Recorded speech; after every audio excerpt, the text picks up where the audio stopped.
কেমন পড়াশোনা চলছে সকলের? আশা করছি সকলে তোমরা খুব ভালো পড়াশোনা করছো। এসএলএসটির এক্সাম কিন্তু আর কিছুদিন বাকি রয়েছে, তো এখন থেকে কিন্তু খুব হার্ড তোমাদের পরিশ্রম করতে হবে। আর আমি তোমাদের কথা মতো প্রতিদিন কিন্তু একটা করে টপিক তোমাদের সামনে তুলে ধরছি, যেখান থেকে তোমাদের প্রশ্ন আসার সম্ভাবনা সব থেকে বেশি। তো আজকের আমি আলোচনা করব ভারতবর্ষের যুক্তরাষ্ট্রীয় ব্যবস্থা, অর্থাৎ ফেডারেল সিস্টেম অফ ইন্ডিয়া। তোমাদের ফেডারেল সিস্টেম বা যুক্তরাষ্ট্রীয় ব্যবস্থা বলতে কি বোঝায় সেটা মূলত আগে বুঝতে হবে। এবং আশা করছি তোমরা কিন্তু প্রত্যেকে গ্র্যাজুয়েশন থেকে এমএ থেকে শুরু করে সমস্ত সময়ে ফেডারেল সিস্টেম বলতে কি বোঝায়, যুক্তরাষ্ট্রীয় ব্যবস্থা বলতে কি বোঝায় সেটা কিন্তু তোমরা দেখে এসেছো বা তোমরা জেনে এসেছো। তাহলে এখানে আর বিশেষ কি তোমরা জানবে? অবশ্যই আমরা অনেক কিছু বিশেষ বিশেষ বিষয় এই ভিডিওর মধ্য দিয়ে কিন্তু জানতে পারবো। কি সেগুলো? তোমরা জানতে পারবে যে আমাদের পরীক্ষা কেন্দ্রিক কি ধরনের প্রশ্ন পড়ে, কোনগুলোকে এই ফেডারেল সিস্টেম অফ ইন্ডিয়া থেকে পড়াশোনা করতে হয় এবং কিভাবে পড়তে হয় সেগুলো নিয়ে আমি আলোচনা করব। আমি আশিস কর, পলিটিক্যাল একাডেমি ইউটিউব চ্যানেলের পক্ষ থেকে সবাইকে স্বাগত জানাচ্ছি। আর একটি কথা, এখনো পর্যন্ত যদি চ্যানেলটিকে সাবস্ক্রাইব না করে থাকো অবশ্যই সাবস্ক্রাইব করে ফেলো, কারণ প্রতিনিয়ত কিন্তু তোমাদের পাশে আমি থাকার চেষ্টা করছি আর বিনিময়ে তোমরা আমার পাশে থাকার চেষ্টা করো। চলো, এই যে ভারতীয় যুক্তরাষ্ট্রীয় ব্যবস্থা বলছি, তার আগে আমাদের কিন্তু ওভারঅল একটা যুক্তরাষ্ট্রীয় ব্যবস্থা সম্পর্কে আমাদের আইডিয়া একটা প্রয়োজন, ধারণা আমাদের প্রয়োজন। যুক্তরাষ্ট্রীয় ব্যবস্থা বলতে কি বোঝায় খুব সহজ কথাতে মনে রাখার যদি চেষ্টা করো, কিরকম তোমরা মনে রাখবে? যুক্তরাষ্ট্রীয়, এই যে কথাটা বলছে যুক্ত, এই যুক্ত এবং রাষ্ট্রীয়, এই দুটো কথা কিন্তু আমরা এখানে দেখতে পাচ্ছি। যুক্তরাষ্ট্রীয় বলতে কি বোঝায়? অনেকগুলো রাষ্ট্রের কি যোগ হয়ে, অনেকগুলো রাষ্ট্র কি যোগ সাধিত হয়ে একটা রাষ্ট্র গড়ে তোলে, নাকি অনেকগুলো রাজ্য একসাথে যুক্ত হয়ে একটা রাষ্ট্র গড়ে তোলে? কোনটাকে আমরা যুক্তরাষ্ট্রীয় বলবো, কোনটাকে আমরা যুক্তরাজ্য বলবো? এইটা কিন্তু আমাদের কাছে খুব বড় একটা প্রশ্ন চিহ্ন। যুক্তরাষ্ট্রীয়, যুক্তরাজ্য কিংবা আমাদের এই যুক্তরাষ্ট্র বলতে মূলত কি বোঝায়, যুক্তরাষ্ট্রের কনসেপ্টটা কি মূলত, সেখানে যদি বুঝতে যাই আমাদেরকে বুঝতে হবে এই যুক্ত এবং রাষ্ট্রীয়। আমি যদি আমেরিকার প্রসঙ্গে কথা বলি, ফেডারেল স্টেটের কথা বলি, আমেরিকা হচ্ছে আমাদের সামনে এক জ্বলন্ত উদাহরণ ফেডারেল স্টেটের। কেন? কারণটা হচ্ছে, তোমরা দেখো, যখনই কোনো যুক্তরাষ্ট্রের কথা বলবো তখন তোমাদের কাছে মনে রাখতে হবে সব দুটো করে বিষয় আমরা লক্ষ্য করতে পারো। অর্থাৎ দুটো বিষয় থাকবে, একদিকে কেন্দ্র থাকলে একদিকে রাজ্য থাকবে। এই যে বিষয়টা, লিখিত সংবিধান থাকলে সেটা দুষ্পরিবর্তনীয় হবে, অর্থাৎ বিভাজিত। তোমার নাগরিকত্ব থাকলে আমারও নাগরিকত্ব থাকবে, অর্থাৎ এই যে সবগুলো অর্থাৎ দুটো করে থাকছে, যুক্ত হয়ে একটা যুক্তরাষ্ট্রীয় ব্যবস্থা গড়ে তুলছে। এটুকু তোমাদের মনে রাখতে হবে। কি কি কথা বললাম? যুক্তরাষ্ট্রীয় ব্যবস্থার মূল বৈশিষ্ট্যগুলোকে আমরা যদি লক্ষ্য করি কি দেখতে পাবো? যুক্তরাষ্ট্রীয় ব্যবস্থার বৈশিষ্ট্যগুলোকে যদি আমরা লক্ষ্য করি, প্রথমে আমরা কি দেখতে পাবো? দুই ধরনের সরকার। আমরা কি দেখতে পাবো? আমরা দেখতে পাবো দুই ধরনের সরকার, অর্থাৎ একটা কেন্দ্র সরকার দেখতে পাওয়া যায়, একটা রাজ্য সরকার দেখতে পাওয়া যায়। কেন্দ্রেরও একটা সরকার থাকে এবং রাজ্যেরও একটা সরকার আমরা লক্ষ্য করতে পারি। আর কি দেখতে পাই? দ্বিতীয়ত, লিখিত এবং দুষ্পরিবর্তনীয় সংবিধান। লিখিত এবং দুষ্পরিবর্তনীয় একটা সংবিধান দেখতে পাই। যুক্তরাষ্ট্রীয় ফেডারেল স্টেটের বৈশিষ্ট্যের মধ্যে তাদের সংবিধান হবে কি? তাদের সংবিধান হবে লিখিত এবং যে সংবিধানকে সহজে পরিবর্তন করা যাবে না। এবং আবার কি বলছে? আবার বলছে আমাদের সংবিধানের কথা বলছে। সংবিধান কেমন হবে? রাজ্যের জন্য আলাদা সংবিধান থাকবে, আবার কেন্দ্রের জন্য আলাদা সংবিধান থাকবে। রাজ্যের জন্য আলাদা সংবিধান, কেন্দ্রের জন্য আলাদা সংবিধান, তাহলে তাকেই আমি বলবো যুক্ত রাষ্ট্র ব্যবস্থা। এবং তারপরে কি বলছে, তারপরে বলছে দ্বি নাগরিকত্ব, সব কিন্তু দ্বি দুটো করে আমি বারবার করে বলার চেষ্টা করছি, দ্বি নাগরিকত্ব। অর্থাৎ মূলত আমরা কি দেখতে পাই, রাজ্যেরও নাগরিকত্ব থাকবে এবং কেন্দ্রেরও নাগরিকত্ব থাকবে। রাজ্যের আলাদা নাগরিকত্ব এবং কেন্দ্রের আলাদা নাগরিকত্ব আমরা লক্ষ্য করতে পারবো। আরেকটি গুরুত্বপূর্ণ বৈশিষ্ট্য হচ্ছে একটি যুক্তরাষ্ট্রীয় আদালত আমরা দেখতে পাবো। আমি কিসের কথা বললাম? আদালতের কথা বলছি। একটি যুক্তরাষ্ট্রীয় আদালতের কথা বলছি, যে হচ্ছে সর্বোচ্চ। রাজ্যের তো আদালত থাকছেই, কিন্তু রাষ্ট্রের সর্বোচ্চ একটা আদালত ব্যবস্থা থাকবে, যেটা হচ্ছে সুপ্রিম বলা যেতে পারে। এই রকম ব্যবস্থা যে সমস্ত দেশে আমরা লক্ষ্য করতে পারি, সেই সমস্ত দেশগুলোকে আমরা বলতে পারি যুক্ত রাষ্ট্রীয় ব্যবস্থা। এবার আমরা মূলত একটা ছক দেখে নেওয়ার চেষ্টা করব। এই ছকটি তোমাদের এসএলএসটির জন্য খুবই গুরুত্বপূর্ণ এবং এখান থেকে কিন্তু তোমাদের অনেক রকম প্রশ্ন বারবার পরীক্ষায় এসে থাকে। কীরকম সেই প্রশ্ন? আমরা শাসন ব্যবস্থার নিরিখে আমরা দুটো ভাগে ভাগ করেছি। একটা হচ্ছে এককেন্দ্রিক ব্যবস্থা আর একটি হচ্ছে যুক্তরাষ্ট্রীয় ব্যবস্থা। আমরা মূলত কিন্তু যুক্তরাষ্ট্র ব্যবস্থা নিয়েই পড়াশোনা করছি। এই যে এককেন্দ্রিক ব্যবস্থা, একে আমরা আবার মূলত দুটো ভাগে ভাগ করেছি। একটা হচ্ছে এককেন্দ্রিক রাজতন্ত্র, যেটাকে বলছে ইউনিটারি মোনার্কি, এবং দ্বিতীয়টি বলছে এককেন্দ্রিক প্রজাতন্ত্র বা ইউনিটারি রিপাবলিক। এই সমস্ত দেশগুলির মধ্যে কারা কারা রয়েছে আমরা দেখতে পাচ্ছি। এককেন্দ্রিক রাজতন্ত্রের মধ্যে Bhutan, Andorra, Denmark, Japan, Kuwait, Morocco, Netherland, New Zealand, এছাড়াও Oman, Spain, Thailand, Qatar, Sweden, British যুক্তরাজ্য এবং ভ্যাটিকান সিটি। এগুলো কিন্তু আমাদের একটু মনে রাখতে হবে, বিভিন্ন পরীক্ষায় কিন্তু এগুলো এসে থাকে। দ্বিতীয়ত হচ্ছে এককেন্দ্রিক প্রজাতন্ত্র। এককেন্দ্রিক প্রজাতন্ত্রের মধ্যে Bangladesh, Finland, France, Greece, Iceland, Iran, Ireland, Israel, উত্তর ও দক্ষিণ কোরিয়া, ভিয়েতনাম, মালদ্বীপ, Mauritius, Myanmar, Nauru, Philippines, Singapore, Sri Lanka এবং দক্ষিণ আফ্রিকা। আমাদের ফেডারেল স্টেট কারা? ফেডারেল স্টেট কোনগুলো, কোন বৈশিষ্ট্য তাদের মধ্যে দেখতে পাওয়া যায়? তাদের মধ্যে সর্বপ্রথম যেটা আসে মার্কিন যুক্তরাষ্ট্র। মার্কিন যুক্তরাষ্ট্র অর্থাৎ USA, United states of America. সর্বপ্রথম এবং সবচেয়ে প্রাচীন যুক্তরাষ্ট্র ব্যবস্থা 1787 সালে যেটা মূলত গড়ে উঠেছিল। Brazil, Malaysia, Mexico, Russia, Germany, Canada, Switzerland, Australia, Pakistan, Argentina, Nepal, Iraq, Spain, সংযুক্ত আমিরশাহী, এগুলো হচ্ছে মূলত আমাদের যুক্তরাষ্ট্রীয় ব্যবস্থা। তাহলে আমাদের ভারত কি? ভারত একটি যুক্তরাষ্ট্রীয় ব্যবস্থা, কিন্তু অনেকে একে বলে থাকে আধা যুক্তরাষ্ট্রীয়। আমরা কিন্তু পরীক্ষা বেসিসে পড়াশোনা করব, বিশেষ করে এসএলএসটির জন্য এই ফেডারেল স্টেট সম্পর্কে, আমাদের ভারতীয় যুক্তরাষ্ট্রীয় ব্যবস্থা সম্পর্কে কে কি কমেন্ট করেছে সেগুলো কিন্তু পরীক্ষায় পড়ে। এখান থেকে কনসেপ্ট থেকে একটা প্রশ্ন পড়ে, আর কে কি টার্ম ইউজ করেছে সেখান থেকে কিন্তু তোমাদের একটা প্রশ্ন অবশ্যই 100% পরীক্ষাতে পড়বে এবং তোমরা সেটা করতে পারবে। ভারতীয় যুক্তরাষ্ট্রীয় ব্যবস্থার কথা বলতে গেলে আমরা কতগুলো বৈশিষ্ট্যের কথা বলতে পারি। ভারতের যে যুক্তরাষ্ট্রীয় ব্যবস্থা, সেখানে আমরা ভারতের সাংবিধানিক যুক্তরাষ্ট্রীয় ব্যবস্থাতে কি বৈশিষ্ট্য দেখতে পাই? দ্বৈত শাসন ব্যবস্থা।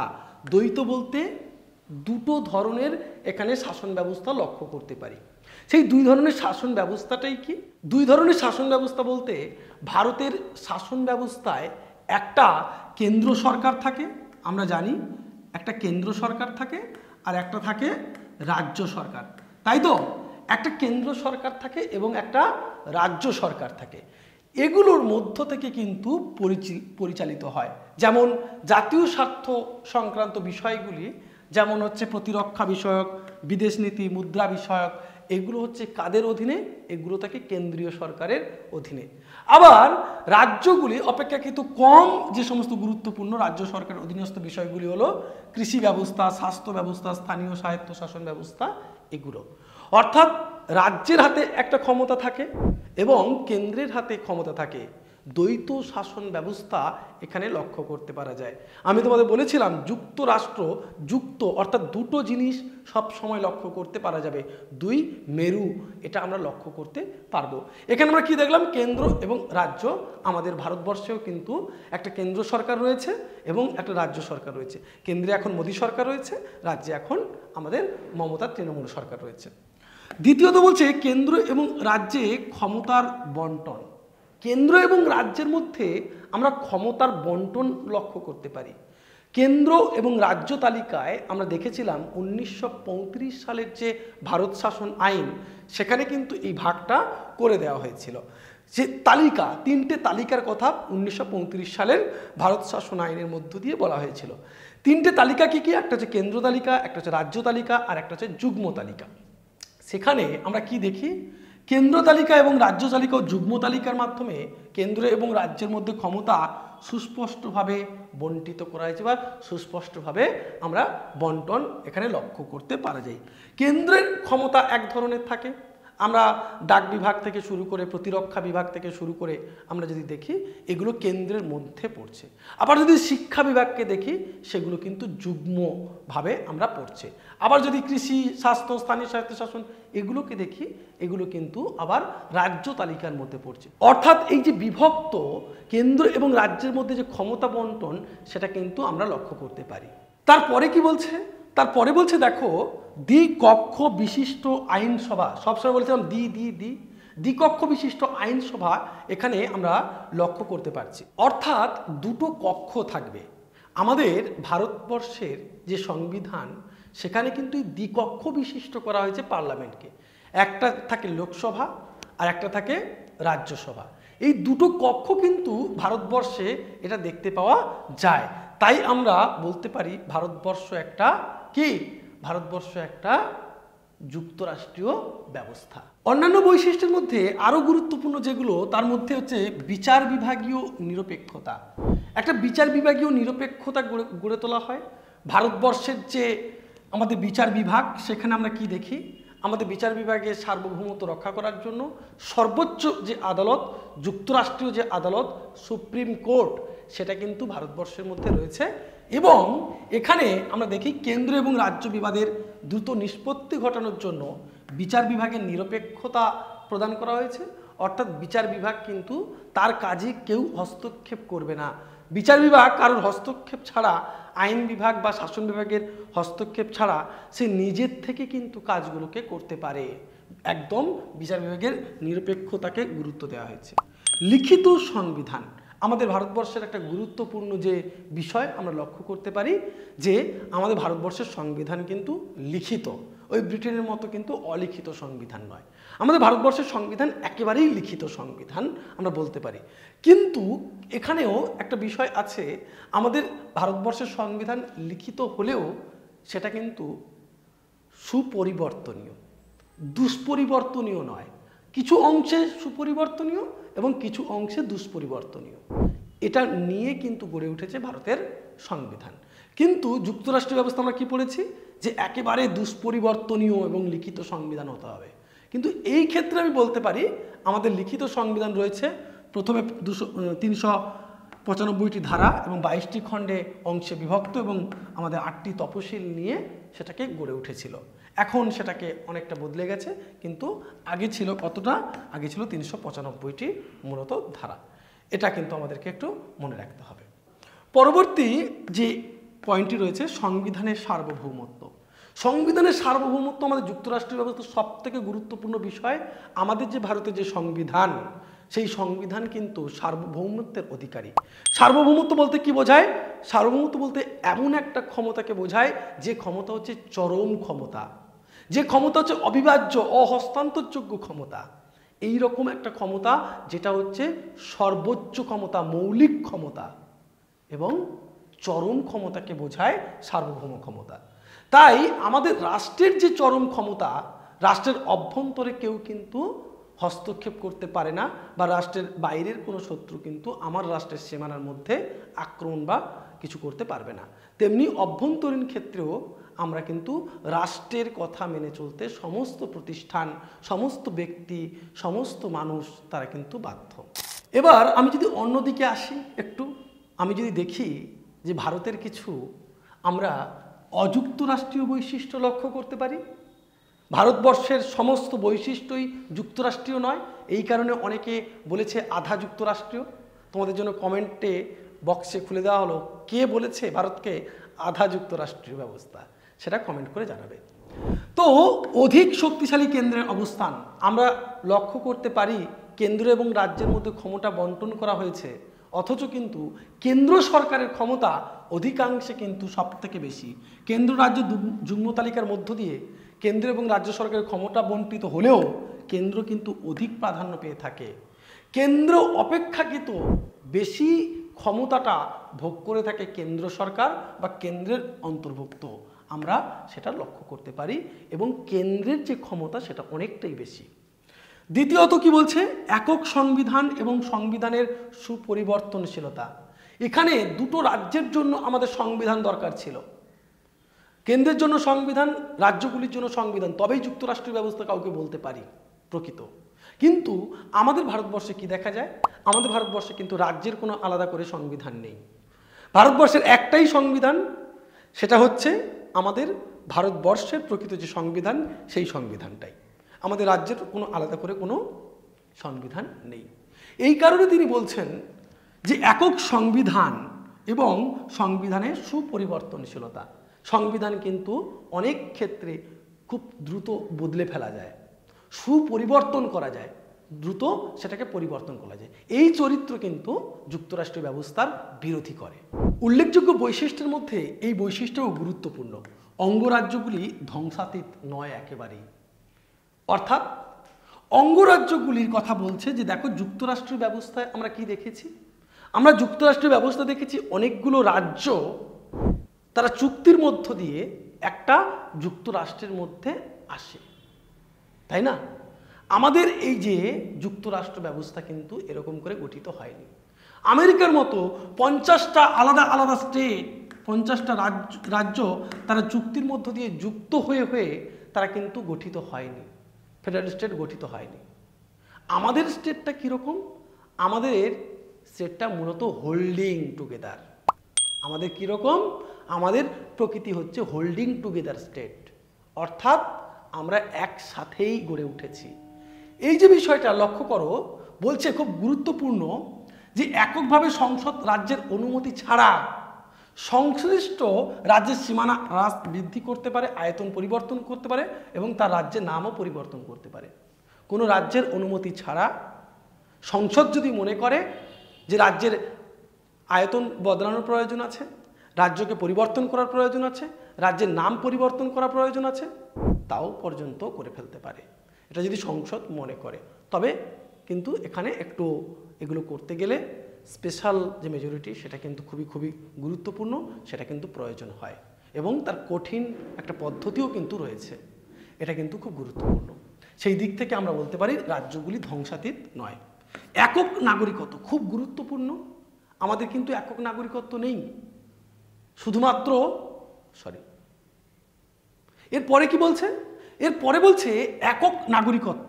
লক্ষ্য করে দেখো, ভারতের শুধুমাত্র কিন্তু একটাই নাগরিকত্ব আছে, আমি ভারতীয় নাগরিক। এই ভারতীয় নাগরিক অর্থাৎ একটাই নাগরিকত্ব রয়েছে, আমার কিন্তু দ্বিনাগরিকত্ব নেই। আমরা যে বলি সবসময় দ্বিনাগরিকত্ব আমাদের কাছে নেই, অর্থাৎ রাজ্যের জন্য আলাদা নাগরিকত্ব, ভারতের জন্য আলাদা নাগরিকত্ব, এরকম নাগরিকত্ব আমাদের নেই। আমরাই একটাই নাগরিকত্ব, সেটা হচ্ছে আমি ভারতের নাগরিক। তাই এদিক থেকেও যুক্তরাষ্ট্র ব্যবস্থার মধ্যে এটা পড়ছে না বলা যেতে পারে। আরেকটি গুরুত্বপূর্ণ যে কথা এখানে জরুরি অবস্থা সংক্রান্ত। জরুরি অবস্থা সংক্রান্ত বলতে কি বোঝায়, অনেক সময় আমরা দেখি জরুরি অবস্থা যদি জারি করা হয় তাহলে কি ঘটে, তাহলে কিন্তু ক্ষমতা সবটা কেন্দ্রের হাতে চলে যাবে। কারণ এখানে মূলত রাষ্ট্রপতি শাসন যখন চলবে তখন পুরো ক্ষমতাটা কিন্তু কেন্দ্র ভোগ করবে, সেখানে রাজ্যের কিন্তু সেই রকম অর্থে আর ক্ষমতা থাকে না। তাই এই সমস্ত নিয়মকানুনগুলো যদি আমরা লক্ষ্য করে দেখি সেদিক থেকে আমরা বলতে পারি যুক্তরাষ্ট্রীয় ব্যবস্থা নয়, এটা হচ্ছে অযুক্তরাষ্ট্রীয় ব্যবস্থার একটা লক্ষণ দেখতে পাই। তাই অর্ধেক যুক্তরাষ্ট্র, অর্ধেক আবার যুক্তরাষ্ট্রীয় নয়। একদম শেষ পর্যায়ে তোমাদের কথা দিয়েছি যে পরীক্ষার জন্য যেগুলো তোমাদের খুব গুরুত্বপূর্ণ সেগুলো কিন্তু আমি আলোচনা করব। এখান থেকে একটা প্রশ্ন তোমাদের পড়বেই পড়বে। তাহলে এখনো পর্যন্ত যদি চ্যানেলটিকে সাবস্ক্রাইব না করে থাকো এক্ষুনি সাবস্ক্রাইব করো, আর বন্ধু বান্ধবদের মধ্যে শেয়ার করে দাও। পলিটিক্যাল একাডেমি কিন্তু রাষ্ট্রবিজ্ঞানের ছাত্রদের জন্য প্রতিদিন একটা করে ভিডিও তোমাদের আপলোড করছে। যুক্তরাষ্ট্র কাঠামো সম্পর্কিত বিভিন্ন জন বিভিন্ন রকম মতামত রেখেছে। এখান থেকে প্রশ্ন পড়ে প্রত্যেকবারে যে কোনো পরীক্ষাতে। এখানে মূলত ডক্টর বি.আর. আম্বেদকর, জওহরলাল নেহেরু কি বলেছে? বলেছে ভারত একটি যুক্তরাষ্ট্রীয় ব্যবস্থা বা ফেডারেল স্টেট বলে মন্তব্য করেছে। কেসি হোয়ার কি মন্তব্য করেছেন? কোয়াজি ফেডারেল বা আধা যুক্তরাষ্ট্রীয় ব্যবস্থা। আমি কিন্তু তোমাদের প্রশ্নটা করেছিলাম। পল অ্যাপলবিক কি করেছে? ভারত হচ্ছে চরম যুক্তরাষ্ট্র, এক্সট্রিমলি ফেডারেল। ভারত হচ্ছে চরম যুক্তরাষ্ট্রীয় একটা ব্যবস্থা, এক্সট্রিমলি ফেডারেল। কেপি মুখার্জি কি বলেছে? কেপি মুখার্জি বলেছে ভারত হচ্ছে নিশ্চিতভাবে অযুক্তরাষ্ট্রীয় বা এককেন্দ্রিক। কি বলেছে? Definitely unfederal or unitary. অর্থাৎ ভারত নিশ্চিতভাবে অযুক্তরাষ্ট্রীয় বা এককেন্দ্রিক একটি ব্যবস্থা। দুর্গাদাস বসু এবং আলেকজান্ডার ওয়েলস কি বলেছেন? তারা বলেছে ভারত হচ্ছে বিশুদ্ধ যুক্তরাষ্ট্রীয় ও বিশুদ্ধ এককেন্দ্রিকের সমন্বয়। ভারত কি? ভারত বিশুদ্ধ যুক্তরাষ্ট্রীয় এবং বিশুদ্ধ এককেন্দ্রিকের সমন্বয়, combination of purely federal and purely unitary. অন্য একজন বলছেন গ্র্যানভিল অস্টিন। গ্র্যানভিল অস্টিন কি বলছেন? ভারত একটি সমবায়িক যুক্তরাষ্ট্র, কোঅপারেটিভ ফেডারেশন। কে বলছেন? Granville Austin. মরিস জোন্স কি বলছেন? ভারত একটি আপোষমূলক যুক্তরাষ্ট্র, বার্গেনিং ফেডারেলিজম। এই দুটো কিন্তু পরীক্ষা খুব খুব খুব পড়ে। কোনটা? মরিস জোন্স ভারত একটি আপোষমূলক যুক্তরাষ্ট্র, বার্গেনিং ফেডারেলিজম কে বলেছেন? আশা করি ভিডিওটি তোমাদের ভালো লেগেছে। যদি ভালো লেগে থাকে অবশ্যই একটা শেয়ার করবে, লাইক করবে এবং কমেন্ট করতে ভুলবে না। আর এখনো পর্যন্ত যারা আমার একাডেমিতে পেইড ব্যাচে অ্যাডমিশন নাওনি অবশ্যই নিচে দেওয়া ফোন নাম্বারে ফোন করে আজই অ্যাডমিশন নিয়ে ফেলো। ভালো থাকবে, দেখা হবে পরের ভিডিওতে।